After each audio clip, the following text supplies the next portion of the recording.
right, Johnny Mike, brew-tunes.com. It is beer exchange number 14.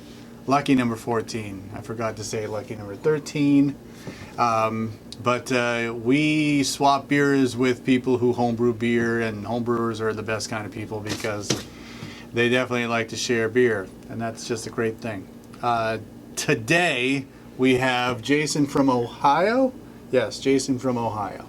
And he sent us 2 different kinds of stouts.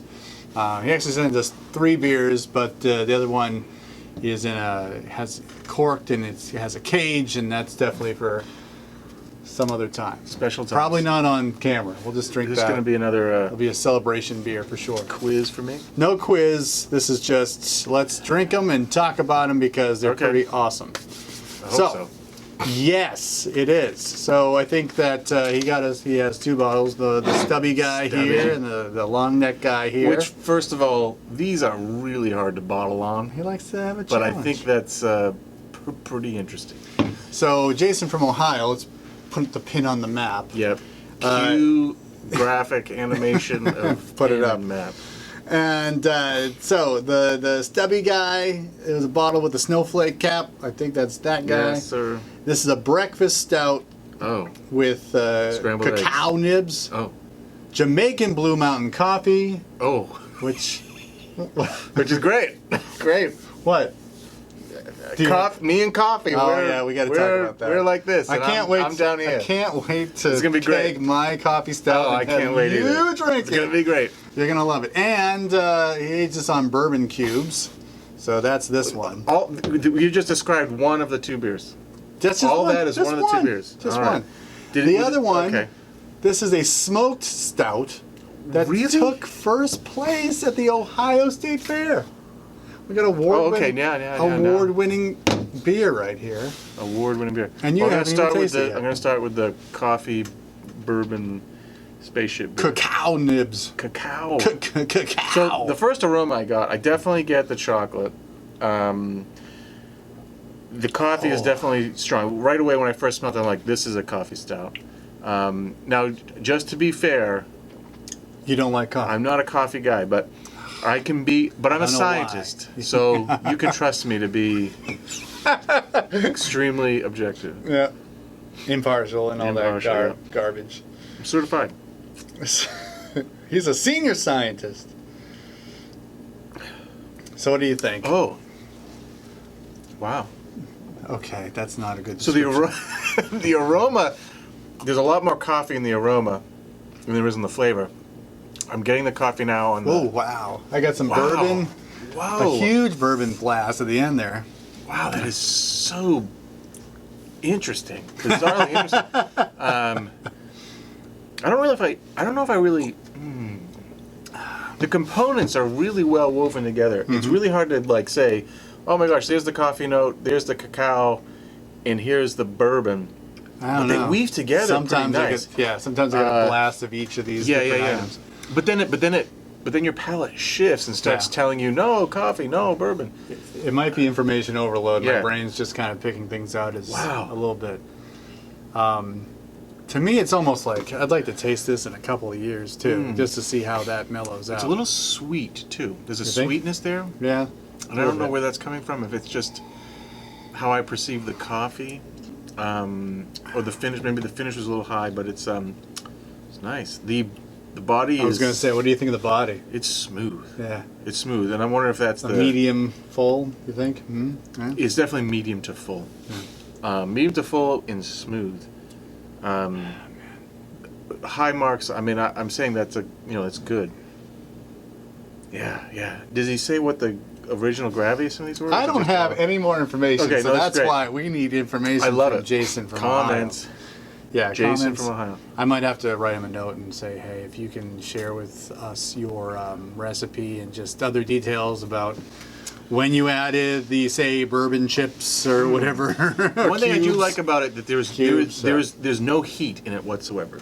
Yeah, like there's no whatever the alcohol bourbon's influence was, it's way in the background. In fact, I'm really just sort of getting like some vanilla. Barrel-like character, and maybe I think that sweetness is muted bourbon where most of the the hotness has been diluted out just by the amount being used. I think that's that's good. It's good. That's good. It's good. I like to like save a bottle or two and send it to us in 2 years. Just make a note and see if you can send that to us in like 2 the years. aroma. Every time I go back into it, like, and you know what it is, because you're going nose blind for a minute. Like the most prominent aroma is the coffee, and then when I come back to it, then I'm getting the cocoa nibs, right? Because I become nose blind to the coffee for a second, and then you get back into it, and then it's the cacao nibs. Yeah, fascinating. All right, you're gonna love the smoked stout. Yeah, when I first smelled it, I thought, oh, this is a sweet stout, like a milk stout. But yeah, now I definitely identify that as smoke. It makes you kind of feel bad that you didn't recognize smoke as lactose. When was the last time you did a big sniff of lactose? Well, Yeah, trying to cut down. I got it. Hang with the cows too much. Been sniffing udders. You know, I know what you do on the weekends. Oh wow, that is interesting. It's not brewing beer. That's interesting. This is just a smoked stout. Are there any other additives? I can't remember. He just said this. My mind is still blown by the cacao, blue oyster, mountain, Jamaican coffee. blue. Jamaican. You should go to Jamaica and have coffee there. We should be. You actually would like. We should shoot on location. Yeah, let's do that next week. All right. Book your flights. All right. So this one Now is all it just. says is that's that with the W on the cap. That's the smoked stout that took first in Ohio State Fair. And there you go. Boom. Well, I have to say that the restraint and the subtlety through which the smoke has been applied is expert. Yeah. Right? Yeah. I think in this example, the roastiness, the coffee-ness of a stout, there's just enough balance with the smoke. It's not like super smoky. It's in no measure like bacony. No. Certain smoked beers, especially like amber smoked beers, like a German smoked beer, can come off bacony somehow. This isn't bacony. This is like there's a subtle smoke, a pleasant like phenol quality to it, and then there's the stout underneath it. Yeah.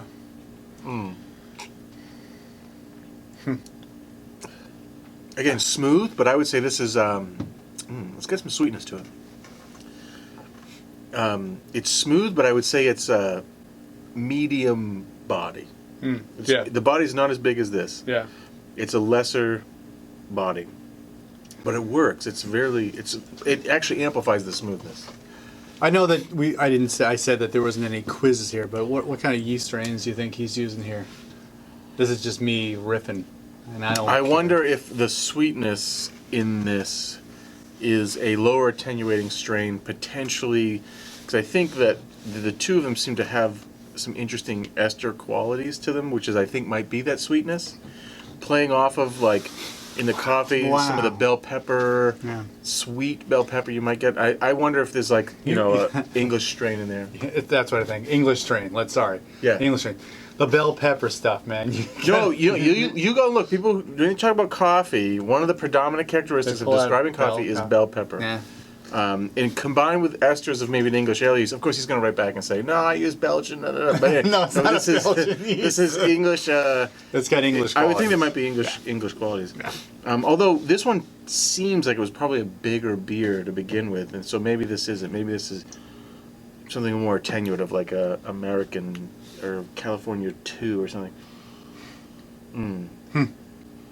Now I'm getting like some cinnamon on that beer. That beer's crazy. That beer is crazy. Then I'm willing to even just put the coffee aside in that beer. It's crazy. Yeah. What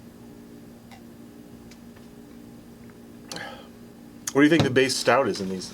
I think it's just a like house stout. Like this is what I think stout should be. So I'm doing that. Sure. And I'm doing these other things to it. Yeah. I think that he's probably got like a nice English pale malt, foundation. He's got some roasted barley going on. Yeah, because neither one of them say American stout. No. And then to me, once you get away from American stout's easy to identify as being dark, super roasty, but with a really unpleasant hop character to it, right? That's American stout Yeah, to me. that's Like it. Rogue Shakespeare Stout, Yeah, completely boom. unpleasant beer. Yeah. We're gonna get some thumb downs on that, but that's fine.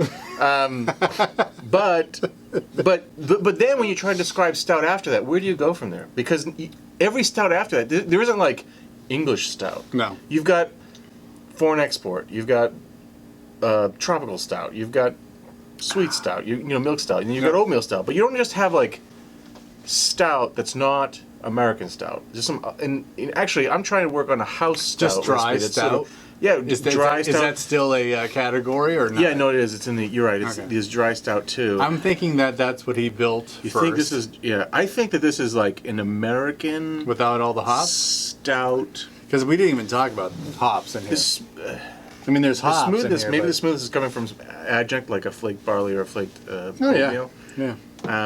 Again, it puts it in this gray area between stouts, I think. Because this one is a little bit sweet. So Maybe he's throwing in some lactose. so maybe this is English. And this one I think is sweet because of the bourbon. They're both great. They're both really fascinating. To drink them side by side like this too really challenges your palate and your perception. Oh man, this is great. Well, two things. One, he did like the Harvest Ale. He said his buddy liked it too, so that's great. Thank you. And then the big bottle he sent with a cork and a cage. That's his Christmas saison from this year. Saison. So I might just That's stash. a beautiful idea. It's a great idea, and I might stash it away for He doesn't have a snowflake bottle cap on that one. That's the cork and cage one, man. That's the cork and cage one, and I think I'll let that age for a little bit. So like I'll see. more I will hours, see. couple more hours? I will see you next year. okay. All right. Patience, my friend. Okay. Uh, All right. Well, 2 thumbs up from 2 tremendous stouts. yes. Jason, Ohio. Two dudes. Put that in the pin. In the The pin. pin in the map. We'll get that graphic going. For John and Mike, brew-dudes.com. Swap on and brew on. Cheers.